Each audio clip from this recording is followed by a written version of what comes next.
नमस्कार मित्रमैत्रिणींनो, vlogs with प्रतीक्षामध्ये तुमच्या सर्वांचं मनापासून स्वागत आहे। श्रावण महिना हा आपल्या इथे महत्त्वाचा मानला जातो। तसंच इथेही म्हणजे विशाखापट्टणममध्येही हा महिना महत्त्वाचाच असतो, कारण या महिन्यात इथे वरलक्ष्मी मातेचे व्रत करण्यात येते।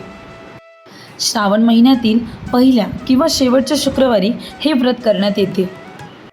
ही पूजा समृद्धी आणि धनासाठी महत्त्वाची मानली जाते। वरलक्ष्मी म्हणजेच विष्णुदेवांची पत्नी, म्हणजेच महालक्ष्मीचेच एक रूप आहे। या दिवशी आंब्याच्या पानांना महत्त्व असतं। आपण कोणत्याही शहरात किंवा राज्यात राहत असू, आपल्या स्वभावातून त्यांच्याशी जवळीकता आणतो। तसेच मी ज्या ठिकाणी राहते तिथे तेलुगू येत नसूनही या सर्वांनी आम्हाला आपलंसं केलं आहे।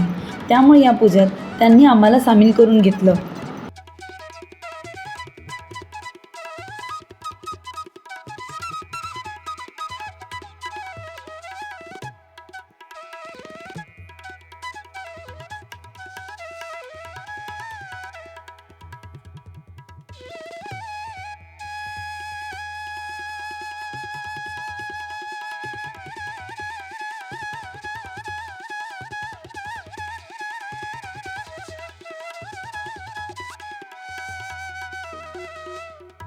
देवीच्या प्रसादामध्ये इथे लेमन राईस, तांदळाची खीर, स्वीट बोंडा आणि मेदूवडा अशा प्रकारे प्रसाद दिला जातो।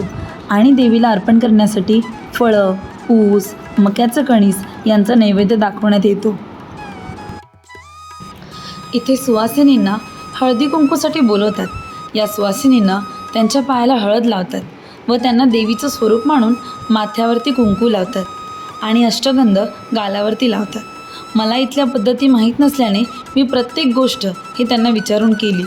त्यानंतर देवीच्या पाया पडून त्या सुवासिनींची ओटी भरण्यात येते व एकमेकींना देवीचं स्वरूप समजून पाया पडण्यात येतं।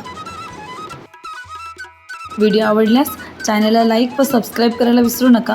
पुन्हा नवीन ब्लॉगमध्ये आपण भेटूच, पण तोपर्यंत मस्त राहा, स्वस्त राहा आणि नेहमी हसत आनंदी जीवन जगा। धन्यवाद।